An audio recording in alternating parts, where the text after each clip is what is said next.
Hai semuanya, balik lagi di Jody Motovlog HD. Dan ya, apa kabar kalian? Semoga baik-baik saja ya.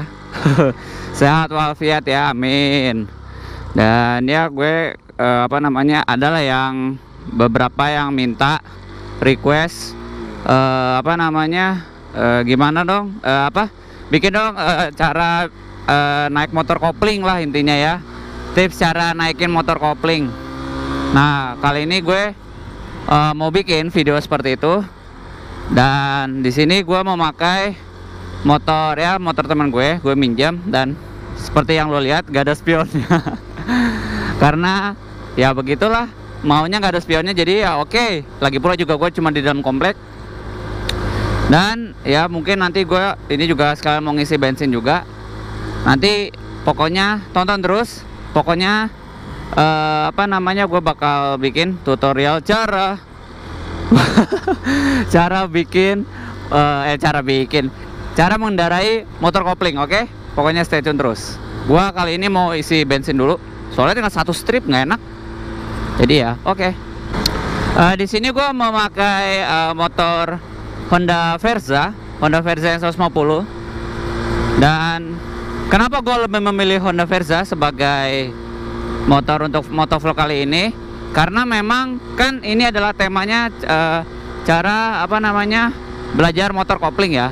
Dan menurut gua, kenapa gua pilih motor Honda Verza ini, karena motor ini tuh cocok banget bagi lo yang bener-bener pemula gitu loh. Bener-bener yang sama sekali nggak tahu motor kopling.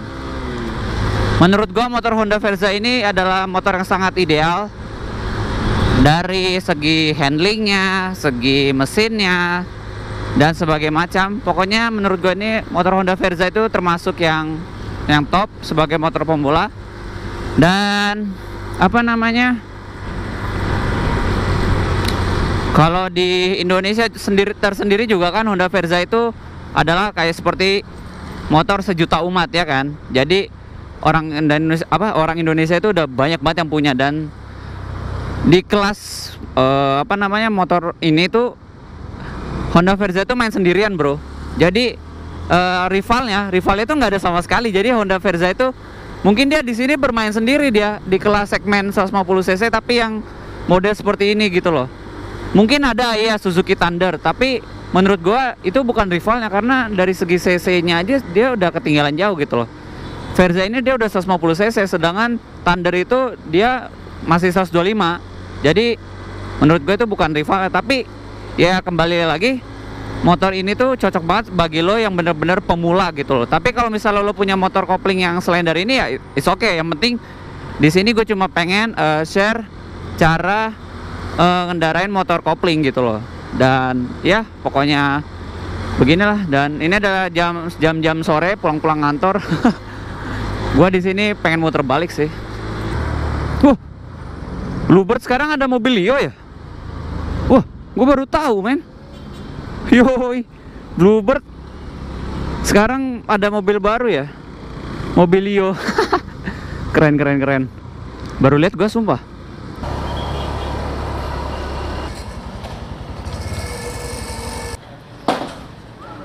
Pertamax 20.000.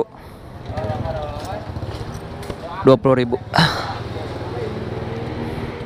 Yap. Ya, Pak. Hah? Yaudah ya, premium. Habis? Ya ampun. Pertalite ada, Pertalite. Ya udah deh, Pertalite ya. Pertalite di sana, Bang. Ada deh, yang deket aja udah premium aja. 20. Hah? Habis.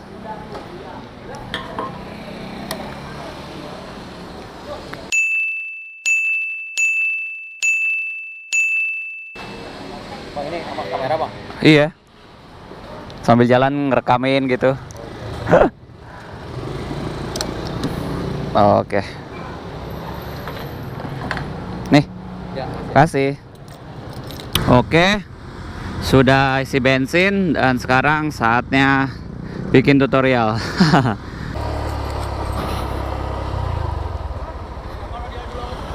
Sabar. Dan lagi ngobrol. Oke, waktunya berhenti. Netralin dulu.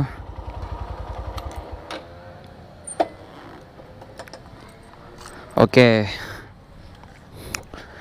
Di sini kenapa gue lebih memilih Honda Verza ketimbang motor kopling yang lainnya yang pemula? Wih, kucing lucu banget buntutnya. Ih, lucu banget.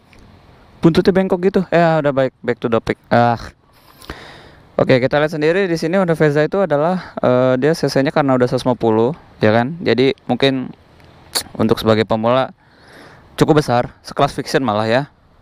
Mungkin kalau misal kita cuma ngeliat spesifikasi dari kertasnya itu sama lah ya sama Fiction. Dia 150 cc SOHC, mungkin ada settingan yang berbeda dan kompresi mesin yang berbeda. Cuman kan biasanya kalau motor laki itu kan mesinnya berdiri. Nah, ini Honda Verza juga dia sudah berdiri mesinnya, sama kayak Thunder. Dan Honda Verza ini juga sebenarnya juga bisa dibilang motor laki juga, karena menurut gua modelnya tuh sport juga lah, sport city riding gitulah Verza, yoi. Dan dia shock breakernya warna merah. Untuk sekilas Honda Verza ini mungkin cocok banget bagi lo yang pengen yang belajar naik motor kopling tapi gayanya tuh kayak motor laki gitu loh. Jadi ya itulah sebabnya kenapa gue lebih memilih Honda Verza ini. Dan oke, daripada banyak basa-basi, gue langsung aja. Di motor kopling itu pertama-tama ketika lo masukin kunci, ya normal ya, masukin terus lo on gini ya kan, on gini. Ada beberapa motor kopling, nggak tahu sih kalau misalnya cc-nya kecil itu biasanya nyalain on gini langsung nyalain gitu kan. Tapi ada juga beberapa motor kopling tuh yang dia tuh nyala, ya kan? Tapi kalau misal dia langsung dipencet starternya, electric starternya itu dia nggak mau nyala gitu loh. Jadi ada caranya. Jadi lo harus megang tuas koplingnya dulu, baru lo pencet. Padahal netral gitu loh. Padahal netral. Tapi kalau misalnya, ya contoh yang tadi ya. Contoh ini kan gue onin, terus pencet. Nah kayak gitu. Cuman ada beberapa motor yang on-nya tuh tuas koplingnya dipegang gini, baru lu nyalain gitu loh.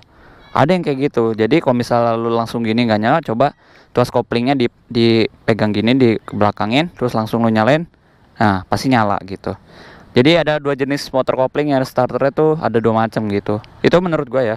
Setahu gua gitu, motor CBR gua juga gitu starter koplingnya. Jadi tuas koplingnya tuh harus ditarik begini, tapi nggak tahu deh untuk cc yang kecil sama nggak, ada juga yang kayak gitu nggak. Jadi ya lo bisa share aja di komen nanti di bawah. Step berikutnya, kalau misalnya nih lo udah nyalain kan, ya kan, terus lo masukin gigi aja. Oke, masukin gigi, terus lo lupa gini kan, mati karena tuas koplingnya misalnya kelupaan gitu kan. Buat nyalain motor ini lagi starternya, ini kan masih nyala nih on. Lu nggak bisa asal main mencet ini juga nggak bisa. Jadi pas keadaan motor kopling itu dalam keadaan gigi masuk, misalnya gigi satu lagi masuk gitu, nah lu nyalainnya tuh nggak boleh, maksudnya nggak bisa asal langsung main nyalain lagi. Jadi itu juga sama kayak sebelumnya, kayak motor yang dinyalainnya itu harus tuas koplingnya dinyalain, baru lu pencet starter. Karena kalau misalnya lu dalam motor kopling dalam keadaan gigi masuk, kalau misalnya lu nggak pegang tuas koplingnya, dimaju-majuin gitu tuh kayak ada yang ngandet gitu loh. Jadi nggak bisa jalan, kayak ada yang nahan gitu loh, kayak digembok lah istilahnya. Bannya tuh kayak kerasa digembok gitu. Nah buat nyalain lagi, jadi lu pegang tuas koplingnya seperti ini, baru lu masukin, baru lu nyalain motornya. Kalau misalnya dalam keadaan gigi masuk ya dari motor kopling, nah kayak gitu. Dan sebagainya. Motor udah nyala ya kan, motor udah nyala. Nah untuk masukin giginya, kalau motor kopling setiap kita mau masukin gigi, nambah gigi, nurunin, itu kita menggunakan kopling. Oke, kita menggunakan kopling. Jadi untuk memasukin gigi satu, itu kita pencet koplingnya. Terus ini kan ini tuas perpindahan giginya. Ada beberapa motor yang dianya sistemnya itu pergantian giginya itu dia cuma depannya doang, yang belakang nggak ada gitu. Ada beberapa motor yang seperti itu. Contoh misal motor Satria FU, dia buat tuas pengganti giginya tuh ada depan belakang, yang depan sama yang belakang. Cuman biasanya kalau motor sport moge ke atas dia cuma depan doang sih. Jadi ya gitu. Oke, kita nyalain kan, nyalain. kita iniin koplingnya, terus masukin gigi satu. Nah, gigi satu itu jadi rata-rata ya semua motor kopling itu dia sistemnya sama. Jadi ketika apa namanya masuk gigi satu itu dia yang di depan nih, dia itu apa namanya buat masukin giginya tuh, jadi kakinya tuh harus diinjek ke bawah. Jadi sistemnya tuh 1 N 2 3 4 5 6. Oke, ngerti sampai sini? Jadi gini, jadi untuk memasuki gigi satu, kaki lu tuh harus turun. Apa maksudnya jadi ini kopling dipegang gini, terus kaki lu tek gini. Jadi di kebawain itunya tuas koplingnya, pergantian giginya. Kita nyalain gini kan. Lu masukin kopling gini. Set. Nah, udah masuk, pokoknya nanti ada bunyi cetek gitu. Oke. Itu untuk masukin gigi satu. Lain ceritanya kalau misalnya lu udah jalan nih, misal lu jalan ya kan. Jalan mau masukin gigi 2, itu cara nambah gigi 2 itu beda kayak masukin gigi satu, tapi dicongkel ke atas. Kalau tadi kan dicongkel ke bawah kan. Nah, ini dicongkel ke atas gitu loh. Jadi misal ya, contoh ya. Jadi ini satu nih. Satu masuk kan. Satu. Misalnya dulu belum ke tahap kita jalannya dulu, bukan. Kita misalnya jalan nih, satu nih kan. Satu. Jalan gini kan, jalan terus masuk gigi 2. Nah, dicongkel ke atas. Tapi sambil koplingnya tuh dipegang gitu loh. Sambil koplingnya tuh dipegang. Nah, dari gigi 2 tadi, kan tadi kita buat naik itu kan dicongkel ke atas ya kan. Untuk dari kalau satu kan tadi turun kan, turun. Terus naik lagi ke gigi 2, itu dicongkel ke atas ininya, dicongkel ke atas. Tek gitu kan, dicongkel ke atas gini. Nah, untuk gigi selanjutnya yang 3 4 sampai 6 itu dia sama modelnya. Jadi cuma satu doang yang turun. Jadi ini satu turun, tek. Terus 2 sampai gigi terakhir itu dikatasin semuanya, tek tek tek tek. Nah, untuk nurunin giginya kebalikannya. Kalau misalnya dari posisi gear 5 itu lu pengen turun ke gear 4, lu dorong ke bawah, congkel ke bawah. Tapi untuk masukin gigi satunya atau ke netral, lu ke atasin. Yang tadinya kalau misal lu mau naik masuk gigi satu tuh dikebawain. Tapi kalau misal dari gigi 2 ke gigi 1 itu juga dikebawain. Tapi kalau misal dari gigi 1 ke netral tuh dinaikin setengah aja. Gitu. Jadi contoh kayak gini nih. Ini kan nyala nih. Nyala. Terus masuk gigi 1. Nah kan. Buat kembali ke netral, dia biasanya cuma dicongkel ke atas setengah. Kalau misalnya agak keras ya berarti harus apa namanya, nah harus dinaikin dulu, masukin gigi 2, kalau nggak turun setengah, jangan terlalu kencang, aduh susah. Nah gitu, sampai ininya ada indikator netral itu nyala gitu loh. Jadi sampai sini clear ya, pokoknya intinya tuh gini. Kalau motor kopling, jadi posisi gear itu 1 netral, 2 3 4 5 6. Tapi ada beberapa motor kopling yang persen and length-nya itu gear itu cuma sampai 5 percepatan. Biasanya yang 6 percepatan itu motor sport. Dari cc 150 cc ke atas lah ya, sampai moge dia udah 6 percepatan. Cuman Honda Verza ini dia cuma sampai 5 percepatan. Karena ya ini sebagai motor pemula aja gitu loh. Jadi ya seperti itu. Nah, kita lanjut lagi. Pokoknya intinya base motor kopling itu dari susunannya ya, gear 1 netral, 2 3 4 5. Kalau misalnya 6 ya 6 gitu. Oke. Step berikutnya adalah kita menjalankan motor kopling. Nah, step berikutnya nih mungkin ada beberapa orang yang langsung bisa gitu, tapi ada juga yang udah bisa tapi mati lagi, terus bisa mati lagi gitu loh. Nah, di sini gue mau ngajarin berdasarkan pengalaman gue ya. Jadi ini masih netral ya, kita masuk gigi 1, kopling dipegang nih, ditarik ke belakang, lu tahan, masuk gigi 1. Nah, buat mau jalan, koplingnya dilepas sedikit demi sedikit sambil lu gas perlahan-lahan. Jadi gini, sambil digas perlahan-lahan, terus jangan sampai loose. Gasnya itu jangan sampai loose. Kalau misalnya loose, nanti mati motor ya. Contoh kayak gini deh. Perlahan-lahan ya, perlahan-lahan. Jadi lepas koplingnya, tapi daya gasnya tuh kurang, nanti malah mati gitu loh. Nih contoh ya, kalau misalnya yang salah ya, jadi dilepas tapi nggak digas, nah nanti tuh langsung ngadet sendiri gitu loh.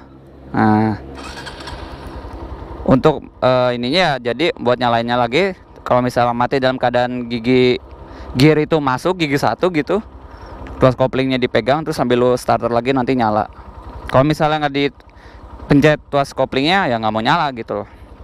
Oke, jadi untuk majunya tuh koplingnya dilepas ya, koplingnya dilepas sedikit, terus sambil lu gas pelan-pelan, terus digas terus sampai lu bener-bener jalan,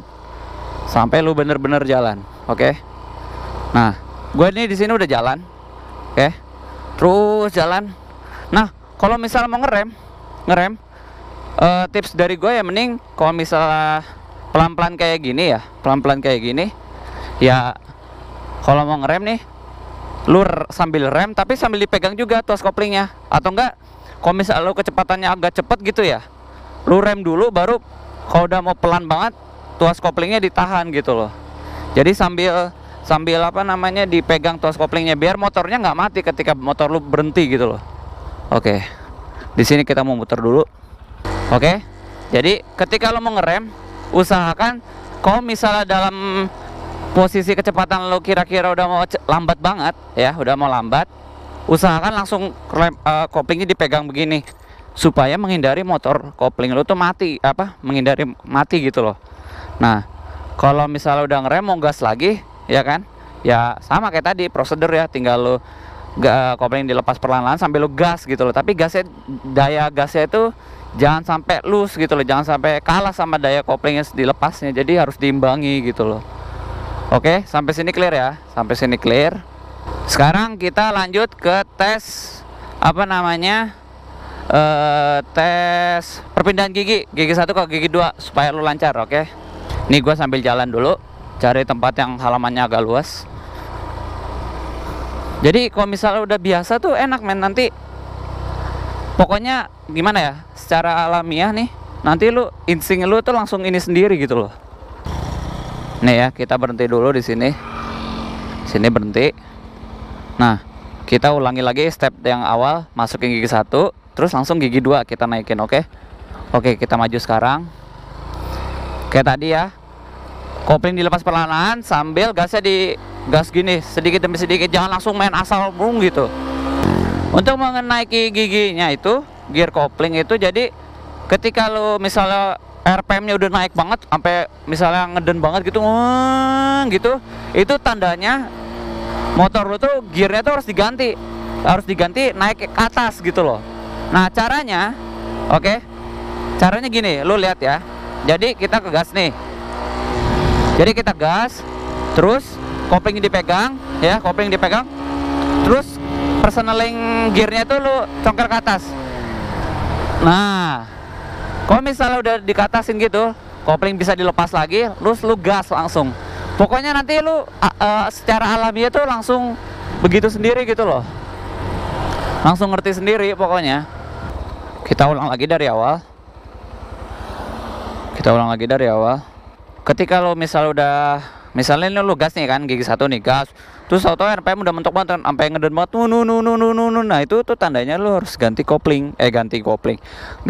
gear persnelingnya tuh yang lebih naik lagi, jadi harus dirubah ke gigi 2 kalau misalnya dari gigi 1. Nah kalau misalnya gigi 2 udah ngeden banget, rubah gigi 3 gitu loh. Ya pokoknya sesuaikan dengan kondisi jalan deh. Kalau misalnya memungkinkan ya ganti, kalau misalnya nggak memungkinkan ya usahakan stay di situ, di posisi gear itu. Pokoknya sesuai dengan kondisi jalanan juga. Jadi nggak tentu juga gitu loh, kalau misalnya harus ngeden lo harus ganti, nggak mesti juga gitu. Jadi pokoknya sesuaikan dengan kondisi jalanan. Terus abis itu nih misalnya gue contohin nih, jalan gitu, nih kan ngeden nih ya kan, koplingnya dipegang, terus gas dilus sedikit, terus personaling kopling lu congkel ke atas. Oke, jadi caranya gini, ini udah ngedet banget kan, lu sedikit gas, kopling pegang, ganti gear, terus lepas pelan-pelan kopling, langsung gas lagi. Nah itu tandanya motor lu udah ganti gear parseneling yang lebih apa namanya, lebih tinggi lagi, naik satu tingkat lah ya, ibaratnya tuh naik satu tingkat. Nah, kalau misalnya dari gear 2 mau turun ke gear 1 gimana bro? Nah, caranya gini, pokoknya tergantung situasi jalanan lo. Kalau misal lo pengen berhenti ya, contoh nih, gue pengen berhenti nih ya, nih berhenti nih. Kalau misal udah pelan banget, lo rem, terus kopling dipegang, terus turunin giginya, yang gigi 2 jadi gigi 1, dia dikebawain, dicongkel ke bawah, bukan ke atas. Kalau naik ke atas, kalau turun ke bawah. Oke, pokoknya sampai situ ngerti ya. Intinya kalau motor kopling itu kalau naik itu congkel ke atas, kalau turun congkel ke bawah, kecuali gear 1. Gear 1 memang pengecualian soalnya. Oke, kita masuk gear 1 nih, kopling pegang, masuk gigi 1, congkel ke bawah, gitu, terus jalan lagi. Pokoknya lu ganti gear parseneling kopling itu tergantung situasi kondisi jalanan lu. Kalau misalnya jalanannya macet, ya berarti lu harus stay di gigi 1. Biasanya kan nggak mungkin sampai kecepatannya tuh 20 ke atas, nggak mungkin. Biasanya 10 lah ya, paling cepat itu 10 gitu kan. Pokoknya pinter-pinter mengatur kecepatan lah kalau motor kopling itu. Beda kayak matic yang cuma gas rem doang. Tapi di sini motor kopling itu memang kesulitannya di atas motor matic, motor bebek ya, karena memang kita menggunakan tangan, kita menggunakan kaki sebagai supaya kita bisa maju gitu. Beda kayak motor bebek yang cuma di bagian tangan dia cuma gas sama rem, sedangkan bagian kaki dia cuma ini gigi doang gitu. Kalau motor kopling dia kan apa namanya, kalau motor kopling kan dia udah rem, ngegas, ini ganti kopling ya kan, kopling harus dipegang, terus di sini ganti parseneling, di sini ngerem. Beda lagi kayak matic yang bener-bener enak banget. Di atasnya tuh ya atas cuma gas, ini rem semua, kanan kiri tuh rem depan belakang gitu loh. Jadi enak banget. Makanya untuk tingkat kesulitan mungkin di atas kedua motor itu. Dan motor kopling itu sama semuanya, berlaku untuk semuanya. Tinggal lu biasain aja sih kalau motor kopling itu enaknya gimana. Jadi begini, ketika lo misalnya ngendarain motor kopling, misalnya jalanannya macet, itu lo pinter-pinter mengatur gas sama mengatur kopling. Iya benar, mengatur kopling, karena kalau misalnya lo di kemacetan lo pakai gear 3 gitu, wah bro, gasnya itu jadi berat bro. Jadi kalau misalnya lo berhenti nih, lo jalan pelan kan, pelan, tapi posisi gear lo tuh masih gear 4 gitu loh. Lu lupa lu turunin, terus mau ngegas lagi tuh jadi berat. Jadi mau nggak mau tuh harus lu turunin, tek jadi berubah jadi gear 2 lah misalnya. Jadi gitu. Pokoknya tuh gimana ya, pokoknya jelasinnya begitu.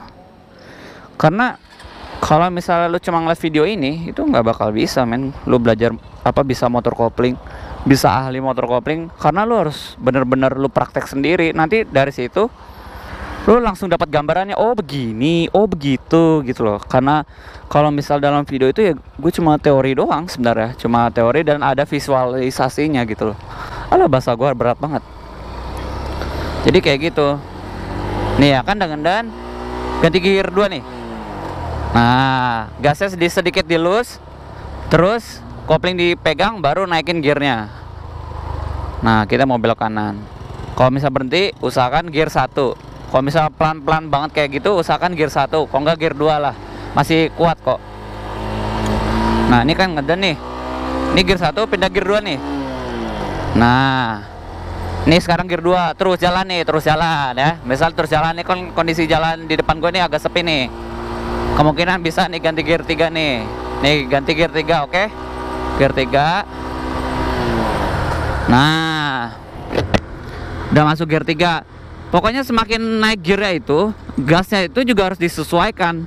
Karena kalau misalnya semakin tinggi gear, posisi gearnya itu, kalau misalnya lu pelan-pelan gitu, nanti tarikannya jadi berat bro. Jadi harus sesuaikan dengan gearnya, dan gear itu harus disesuaikan dengan kecepatannya. Gitu. Oke, balik lagi ke gear 3. Di depan ada belokan, kan. Dan sekarang mau nggak mau gue harus ngerem. Nah, ngeremnya itu harus ganti gear, ya turun, harus gear 2. Gua ngerem terus tuas kopling, turun gear 2. Nah, udah gitu Nanti pokoknya lu langsung secara alamiah ngerti deh. Coba aja. Pokoknya dari situ tuh sama aja. Kalau misalnya naik itu apa namanya, congkel koplingnya itu congkel personaling koplingnya itu ke atas, kalau turun ke bawah gitu loh. Ngerti kan? Ya pokoknya gitu. Nah, ini misalnya gua gear 2 kan, naik gear 3. Jadi gasnya sedikit dilus lah, sedikit dilus. Kalau misal udah naik, lu gas lagi gitu loh. Tapi gasnya jangan pelan-pelan, nanti tarikannya jadi pelan. Tarikannya jadi pelan, jadi berat, dan nanti motor lu jadi kayak gemeteran gitu, gitu dah. Pasti gitu. Kalau misal udah kayak gitu, lu mau nggak mau gearnya itu harus turun lagi, harus turun terus ulang lagi gitu loh. Ulang lagi buat naikin giginya ulang gitu loh. Kalau misalnya gear 3 itu masuk gear 3 itu nggak cocok, apa namanya, keberatan, lu harus turunin dulu ke gear 2, baru abis itu digas lagi, baru setelah itu ganti gear 3 lagi gitu loh. Pokoknya lu harus pakai praktek sini mah kalau mau video tuh. Mau bisa motor kopling tuh nggak bisa kalau cuma sekedar video ini. Kalau gue cuma sekedar membantu aja berdasarkan pengalaman gue. Karena gue ketika gue belajar motor kopling tuh gue bener-bener belas gak ngerti sama sekali, dan apa namanya, mati-mati terus gitu loh. Gue mati-mati terus belajarnya motor kopling. Karena lo tau sendiri, gue aja motor pertama aja Honda CBR kan, jadi ya buset dah. Jadi kayak gitu, jadi pasti mati-mati terus karena ya begitulah. Nah, kalau misalnya lu udah mahir nih, ceritanya udah mahir ya, katakanlah udah mahir lo, terus apa namanya, lu berada dalam kondisi kemacetan, ya kan, lu lagi ada di kondisi kemacetan jalanan yang sangat-sangat padat, naik motor kopling. Oke. Kalau misalnya lu nggak biasa, pasti tangan kiri lu tuh pegel. Kenapa? Karena ya kan gue bilang, kalau misalnya lu nggak biasa, pasti tangan kiri lu pegel karena lu pasti main kopling terus, lu tahan, lu lepas, lu tahan, lu lepas, lu tahan, lu lepas. Kalau misalnya lu nggak biasa, ya lu pasti pegel gitu loh. Kalau misalnya dalam kondisi macet, nih tips dari gua ya. Misal lu kecepatannya range dari 0 sampai 10 km per jam ya, 10. Nah, itu supaya motor lu nggak mati-mati terus, usahakan kopling lu itu tuh lu pegang dipegang gini kan. Pokoknya standby lah. Kalau motor kopling itu standby tuas koplingnya sama handle rem, karena lu pasti bakal stop and go gitu kan. Udah kayak gitu, lu pegang pegang kopling sambil lu gas pelan-pelan. Kalau bisa berhenti, lu lus lagi gas ya. Tapi kopling kalau bisa posisinya setengah gitu loh. Ditariknya itu setengah aja. Ditariknya itu setengah aja. Jadi nggak dilepas, nggak ditarik gitu, tapi ditariknya cuma setengah, di tengah-tengah ininya. Jadi ginilah, setengah gitu, setengah, jangan terlalu dalam. Nah, sambil lu gas gitu loh. Kalau misalnya udah berhenti banget, ya lu mau nggak mau kan kopling harus di full pegang gitu kan. Tapi kalau misalnya udah jalan, lu lepas setengah sambil lu gas, pasti juga itu udah jalan sedikit demi sedikit, udah jalan kok, udah jalan. Jadi apa namanya, itu nggak bikin lu rumit banget. Tapi kalau misalnya berhenti ngerem, kopling harus di full lagi. Tapi kalau udah mau jalan lagi, kopling setengah dulu dilepas pelan-pelan, terus sambil digas pelan-pelan kan. Tapi daya gasnya juga jangan sampai kalah sama lepasnya kopling, jadi harus disesuaikan gitu. Jadi ya pokoknya kayak gitu lah motor kopling ya. Ya pokoknya berdasarkan pengalaman gue waktu naik motor kopling itu bener-bener nggak ngerti sama sekali, dan memang tantangan tersendiri lah kalau misalnya belajar naik motor kopling itu. Ya jadi kayak gitu, belajar naik motor kopling itu seru kok, seru.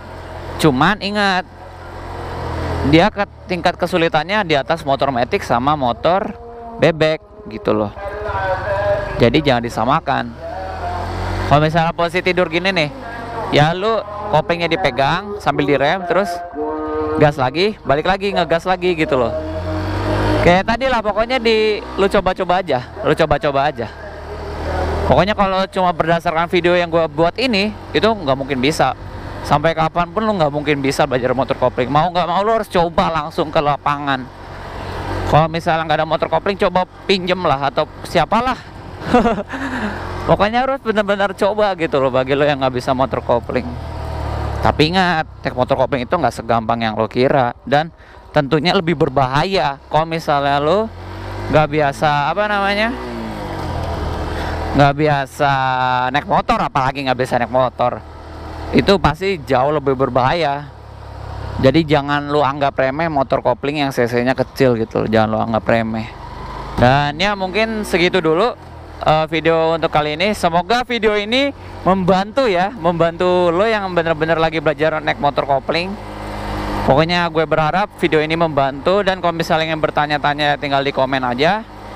Dan ya kalau misalnya lo suka dengan video seperti ini, jangan lupa like, oke? Kalau misalnya lo pengen selalu up to date di channel gue, jangan lupa subscribe. Dan kalau misalnya lo ingin ya pengen tanya-tanya sekedar motor kopling, lo bisa komen di bawah. Dan jangan lupa video-video gue di share-share ke teman lo, sahabat lo, siapa lo, pacar lo mungkin. Dan ya gue akhirin, sampai jumpa di motovlog berikutnya. Oke, bye.